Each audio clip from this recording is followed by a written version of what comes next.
할렐루야, 할렐루야. 기도하고 말씀 전하겠습니다. 하나님 감사합니다. 지금까지 인도해 주신 하나님, 돌아보니 은혜인 걸 알겠습니다. 그런데 매년 돌아보니 은혜였던 이 한 해들이 순간순간 지금이 가장 감사한 때임을 다시 한번 고백하는 저희들 되게 하여 주시고, 오늘 주시는 이 말씀, 진실한 사랑이 무엇인지, 또 변함없는 진리는 무엇인지 깨달아 알므로 예수님을 닮아가는 저희들 되게 하여 주시옵소서. 주님, 우리와 함께 하여 주시고 이 예배 가운데 임하여 주시옵소서. 감사드리며 예수님 이름으로 기도합니다.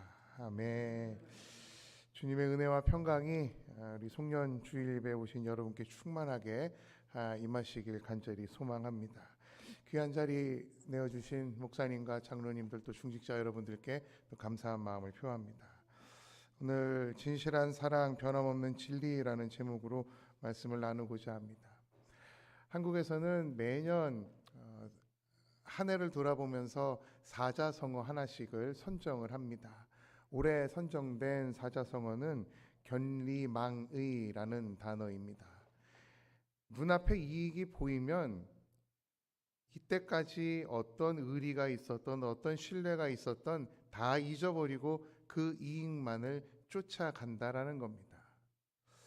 비단 나라의 전문적인 어떤 분위기를 판단하는 단어이긴 하지만, 제가 이 단어를 듣는 순간 정치 경제뿐만이겠는가, 내 삶을 되돌아보고 우리들의 신앙을 되돌아봤을 때 하나님을 상대로 견리망의, 내가 이익을 얻을 것 같으면 하나님이고 뭐고 다 등지고 내 이익만을 쫓아갔던 나의 삶을 회개하게 되었습니다. 여러분, 무엇을 위해 삶을 살아가고 계십니까? 이때까지 받았던 은혜를 저버릴 만큼 어떠한 이익, 어떠한 복을 위해서 삶을 살아가고 계시냔 말입니다.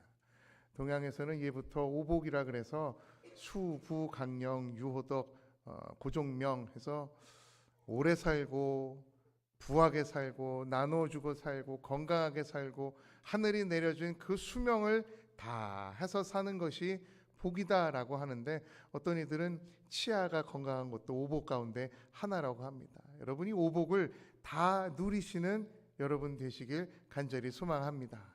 그런데 가장 중요한 복을 누리기 위한 요건이 한 가지 있습니다. 그것은 이 복이 어디로부터 오느냐입니다. 이 복을 누가 주느냐입니다. 이 주소가 헷갈리고 이 방향이 틀어지게 되면 열심을 다해도 헛일이 되고 만다라는 겁니다. 제가 부끄러운 일이지만 어제 있었던 일을 한 가지 말씀드립니다. 가족들과 식사를 같이 하려고 시내에 주차를 해놓고 그 스티브스 뮤직 스토어, 기타 수리를 맡겨놓고 이제 멀리 이제 걸어갔다가 식사를 하고 나오니까 깜깜해지더라고요. 또 해가 이렇게 빨리 지는 줄 몰랐어요. 나오니까 동서남북이 어딘지 모르겠어요. 그래도 제가 아빠고 남편이고 집안의 가정이니까 나를 따르라. 그리고 이제 구글 맵을 켜갖고 주차해 있는 곳을 찾아갑니다. 스티브라고 치고 그곳을 찾아가는데, 걸어가다 보니까 분위기가 이상해요. 여기가 아닌 것 같아요. 그랬더니 제 지혜로운 아내가 여보 반대로 가고 있습니다. 그래서 아니라고, 내가 구글 맵을 치고 지금 가고 있다고.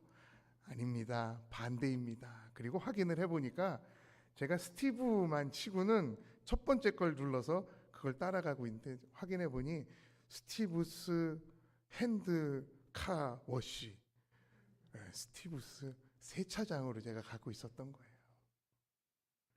여러분, 그 가는 길 동안 제가 열심히 걸었습니다. 신호등 지킬 거 다 지켰습니다. 가족들이 오나 안 오나 챙겨 돌보았습니다. 근데 주소가 잘못되고 방향이 잘못되니까 헛것이 되더라고요. 권위적으로 가장이다, 권위적으로 리더다 하고 끌고 갈 수는 있지만 방향이 잘못된 곳으로 가면 나중에 어떠한 결과가 있을지 잘 모르게 된다라는 겁니다. 여러분, 열심히 하는데 복을 받기 위해서 이것저것 다 해보지만 여러분, 우리의 삶이 어떻습니까? 웃으면 복이 온다 그래서 많이 웃어봤죠. 다리 떨지 마라 복 나간다 해서 다리도 안 떨어봤습니다. 음식 먹을 때 쩝쩝 소리 내지 마라 복 나간다고 해서 음식 먹을 때 조용히 먹으신 분들도 아마 계실 겁니다. 근데 저희보다 더한 나라가 있죠. 중국이라는 나라는 복을 받기 위한 학원이 있다 그래요. 우리나라 무슨 입시 제도 때문에 새벽부터 줄을 서서 수강증을 끊어야 되는 그런 학원에 줄이 질비하듯이 중국은 복 학원에 등록하기 위한 줄이 길게 늘어졌다고 합니다. 복을 연구하는 연구소도 있다 그래요. 심지어는 복을 받지 못하면 100% 환불 다 돌려드리겠습니다.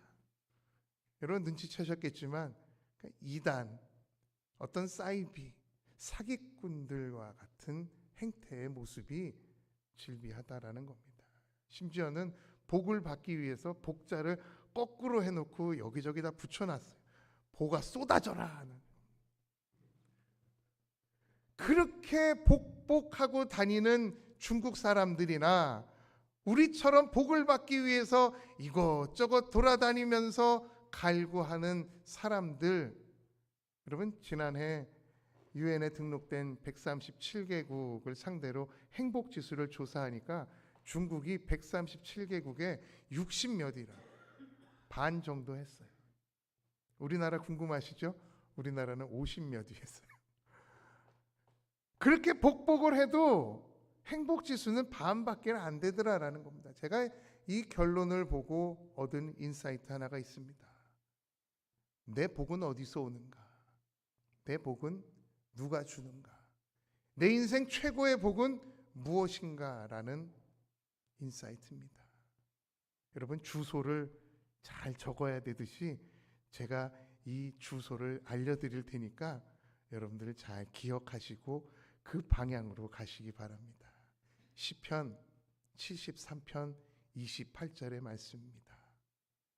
하나님께 가까이 함이 내게 복이라. 내가 주 여호와를 나의 피난처로 삼아 주의 모든 행적을 전파하리이다. 예배 52주 개근하는 것이 나에게 복이 아니라 하나님과 늘 함께하는 것이 복이다라고 성경은 이야기합니다. 내가 봉사하고 헌신하고 헌금을 많이 한다는 것 나의 공로로 인정받는 것이 아니라 진정한 복은 하나님과 함께 한다라는 것입니다.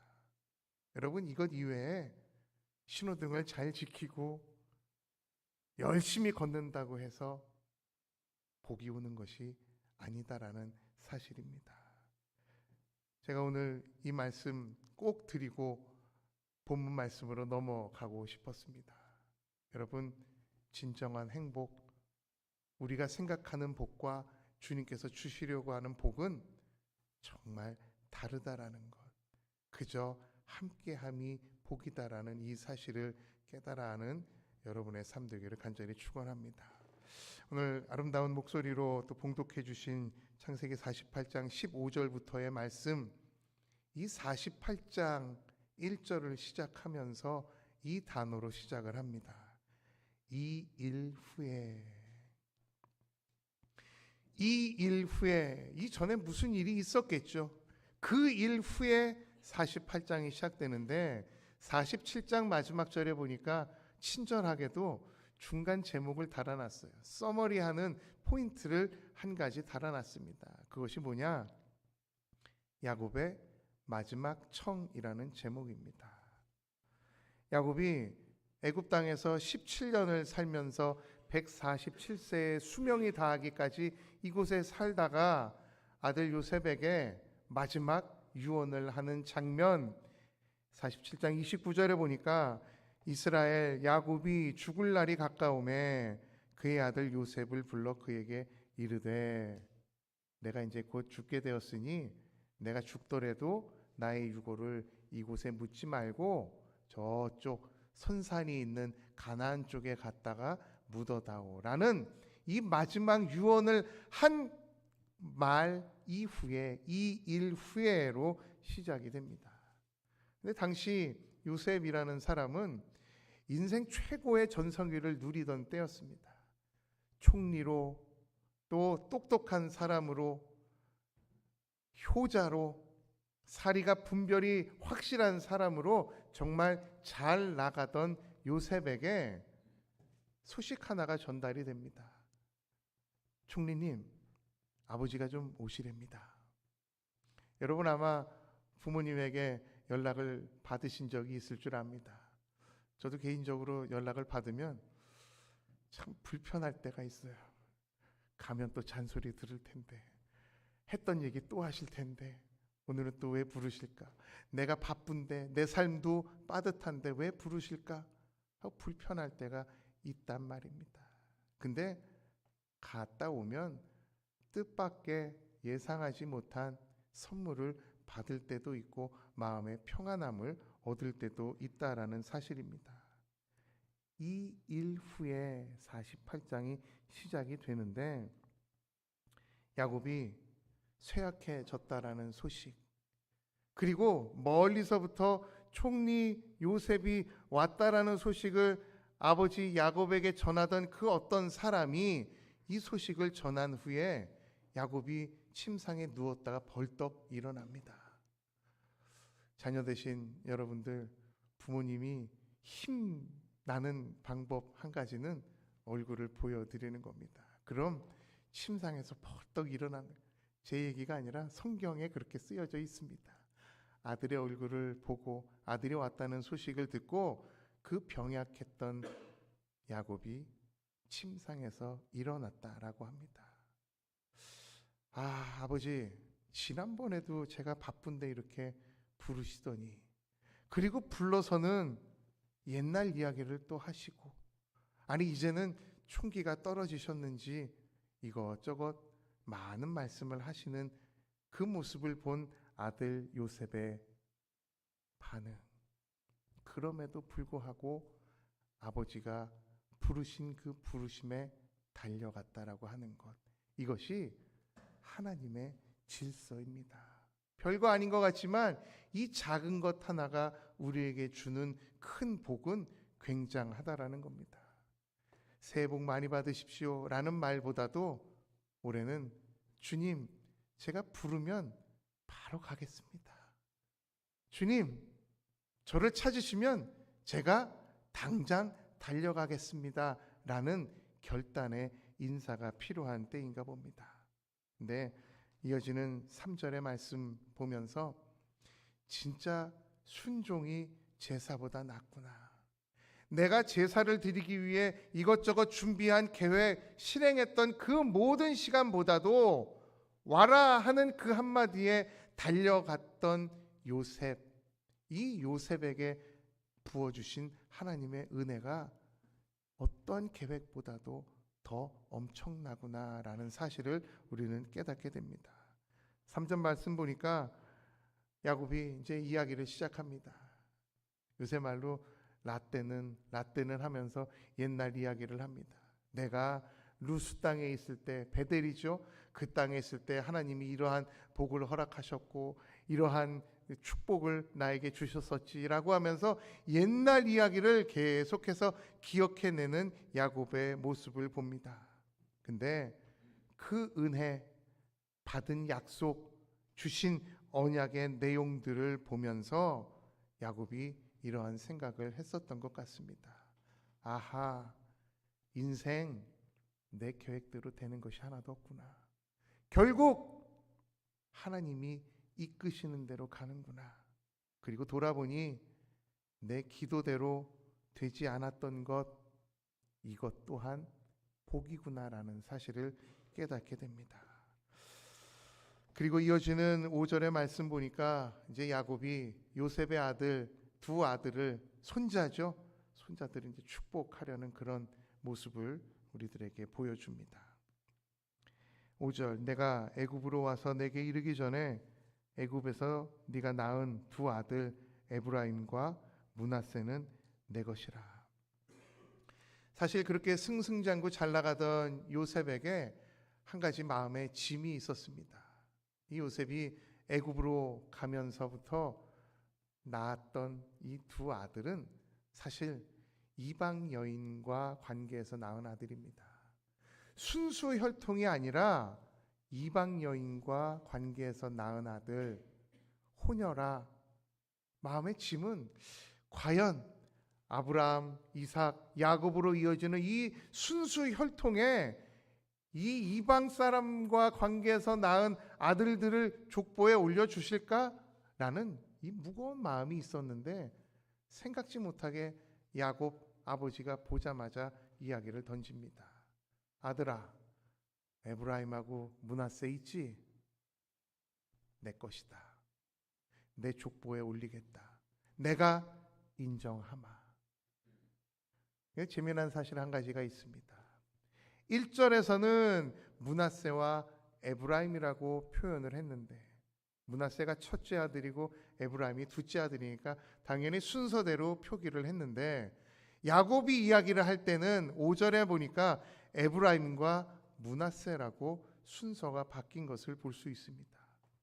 하하, 야곱이 나이가 많아서 이제는 총기가 떨어지셨구나. 순서를 바꾸는구나. 이름을 기억하지 못하시는구나. 아들 요셉의 입장에서 조금 불안한 감을 감지했던 것 같습니다. 근데 당시 문화적인 사정을 보면 이 첫째와 둘째의 순서를 바꾼다? 있을 수 없는 일입니다.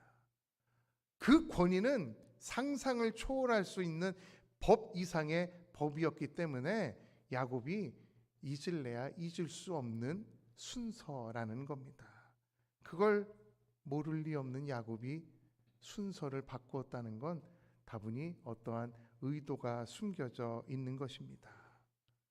내가 인정하겠다. 그리고 내가 축복하겠다.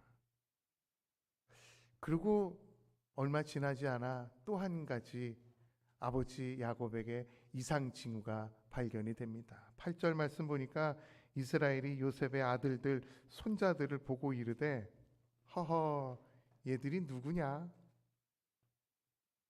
이들은 누구냐라고 물어봅니다. 야곱이 정말 눈이 안 좋아서 누군지 분간이 안 되시는가? 바쁜데 자꾸 부르시고, 불러놓고 라떼는 하면서 옛날 이야기를 하시고, 이름도 기억 못하시고 첫째와 둘째를 바꿔 부르시고, 게다가 이제는 누구냐라고까지 물으시니 이 아들 요셉의 입장에서는 큰일 난 겁니다. 그런데 지금까지 효자 노릇을 했던 요셉, 아무 말 없이 아버지가 하시는 대로 끝까지 봉양해 드립니다. 그리고 드디어 축복의 시간이 찾아옵니다. 13절에 보니까 오른손으로는 에브라임을 이스라엘의 왼손을 향하게 하고 왼손으로는 므낫세를 이스라엘의 오른손을 향하게 해서 이끌어 그에게 나아갑니다. 아버지를 향한 배려죠. 제가 두 아들을 데리고 아버지에게 가는데 아버지의 오른손은 첫째, 아버지의 왼손은 둘째, 손만 얹으면 되게끔 하는 그 배려를 가지고 아버지 야곱에게 나아갑니다. 그냥 손만 올리면 되게끔 하는 축복의 시간. 근데 야곱이 죽을 날이 얼마 남지 않았고 기력도 쇠한데 손만 올리면 되건만 굳이 손을 엇갈려서 손자들에게 손을 댑니다. 오른손이 둘째에게 향하고 왼손이 첫째에게 향하는 이 모습을 보면서 축복의 내용을 이야기를 합니다. 근데 이 모습을 보는데 요셉의 마음이 불편했었던 것 같습니다. 그때부터 오늘 본문 15절이 시작이 됩니다. 그가 요셉을 위하여 축복하여 이르되 16절로 이어지는 세상에서 번식되게 하시기를 원한다 라는 이 말씀을 하는과 동시에 요셉의 정신 상태는 흔들리기 시작합니다. 복 받는 것은 좋은데 내가 알고 있는 전통에 의하면, 내가 알고 있는 복을 주시기 위한 방법에 의하면 오른손은 첫째 아들, 왼손은 둘째 아들, 이것이 내가 아는 것인데 어찌 손을 엇갈려서 축복을 하실까? 그리고 용기를 내어서 아버지에게 나아갑니다. 아버지, 이렇게 하시면 안 됩니다. 손을 이렇게 하셔야 됩니다. 그리고 그렇게 하시면 안 됩니다라고 직언을 합니다.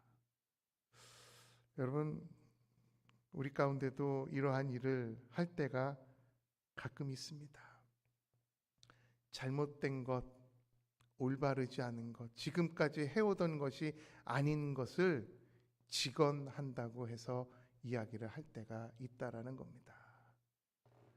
야곱의 반응은 어떻습니까? 19절입니다. 그의 아버지가 허락하지 아니하며 이르되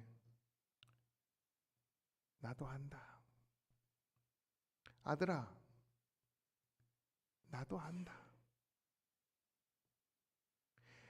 내가 그 전통을 모를 리 있겠느냐? 내가 그 어마어마한 역사를 내가 잊을 수 있겠느냐? 내가 이렇게 함으로 사람들이 나를 비난하고 이렇게 한 후에 후폭풍이 어떠한 것인지 내가 모르겠느냐? 내가 나이가 많다고 나를 무시하는 거, 이러한 분위기 내가 모를 리가 있겠느냐? 축복 오른손으로 장자에게 해야 되는 거 나도 안다. 아들아, 나도 안다. 그런데 그걸 알매도 불구하고 내가 이렇게 하는 이유가 있다. 그 이유는 하나님의 명령하심이 있기 때문이란다. 여러분, 제가 나도 안다라는 이 단어에 마음이 무너졌습니다. 요셉 얼마나 똑똑합니까? 총리까지 올라간 총명한 사람입니다. 우리가 자녀들을 낳으면 다 요셉과 같이 되게 하여 주시옵소서라고 기도할 정도로 모든 어머니들의 우상과 같은 아들 하나 요셉처럼 키우자, 이것이 모델인데, 이 요셉은 인간이 정해놓은 복의 프레임 안에서만 누렸던 사람입니다. 복을 주는 축복의 시간마저도 정직하게 매뉴얼대로 오른손은 장자, 왼손은 둘째, 이거밖에 몰랐기 때문에 내 직원 아버지에게 드려야 되겠다. 이것이 잘못되면 전통이 깨지고 내 위신이 무너질 것이다 라고 해서 용기를 내어봤지만, 그걸 모를 리 없는 야곱은 한 수 더 떠서 아들에게 이렇게 이야기를 합니다. 안다. 내가 안다. 나도 그것을 안다. 그런데 그거보다 더 우선이 되어야 되는 건 하나님의 말씀, 하나님의 명령하심이라는 사실을 아들 요셉에게 마지막 유언처럼 남겨주고 있다라는 겁니다. 이것이 진짜 사랑입니다. 이것이 변함없는 진리를 대하는 사람들의 태도인 것입니다. 신약에 와서는 예수님도 이러한 모습을 저희들에게 보여주십니다. 예루살렘 성전에 모여서 매매를 하고 돈을 바꾸고 비둘기를 파는 사람들의 모습을 보고 상을 둘러엎으시고 정확하게 이야기를 해주십니다. 교회의 본질이 무엇이냐? 교회가 무엇이냐? 바로 만민이 기도하는 집이다라는 사실을 알려주십니다. 예수님이라고 그때 당시 삶을 살아가는 사람들의 민생을 모르셨겠습니까? 돈 받고 비둘기 팔고 매매를 해? 오케이. 그렇게 해야 먹고 살 수 있는 여건이기 때문에 내가 이해를 한다. 그거 그렇게 해서라도 먹고 살려는 그 열심 내가 이해한다 라고 동조를 하고 협조를 하고 하실 수 있으셨겠지만, 만약 그렇게 하셨으면 아마 이쪽에서도 인기를 얻고 이쪽에서도 인기를 얻으실 수 있을 것입니다만, 예수님 타협하지 않으셨습니다. 흔들리지 않는 변함없는 진리, 내 집은 기도하는 집이다, 만민이 기도하는 집이다, 이 말씀에 그 어떠한 것도 타협하지 않으셨다라는 겁니다. 사랑하는 호산나 교회 성도 여러분께 도전 드립니다. 많은 부분 우리가 헌신한다고 또 봉사한다고 하지만, 또 우리 마음 가운데 이 정도면 됐지라는 만족함이 있지만, 그것이 과연 하나님 앞에 정직한 모습인지 도전 드리고 싶습니다. 꼭 이런 분들 계십니다. 성전에서도 어떤 이윤을 남기기 위한 장사를 하시는 분들, 옛날에도 그랬고 지금도 그럽니다.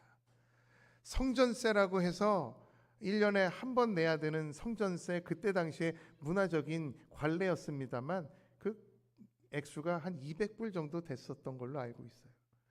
근데 성전에 헌금을 하려고 하니 그걸 다 검사하는 제사장들이 있었던 거예요. 돈을 갖고 와도 검사하고, 양이나 소나 비둘기를 갖고 와도 검사를 해서 트집을 잡는 거예요. 안 됩니다. 돈 20달러짜리 아닙니다. 이거 깨끗하게 다려갖고 신권으로 갖고 오셔야 됩니다. 그러면 그 옆에서 신권을 바꿔주는 사람이 있었던 거예요. 신권을 그냥 바꿔주냐? 수수료를 받는데 200불에 대한 수수료가 얼마냐? 50불 정도 됐다는, 25%의 수수료를 받아 챙기는. 그래서 너무 과하다. 동물은 더 했어요. 그냥 털이 짧네, 눈이 좀 이상하게 떴네, 이빨이 잘못 났네 하면서 다 돌려보낸 거예요.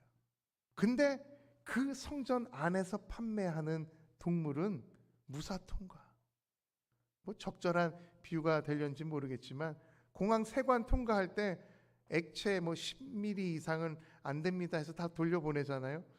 다 내놓고 세관을 통과하면 면세점이 나오는데 면세점에서 파는 액체들은 다 갖고 탈 수 있어요.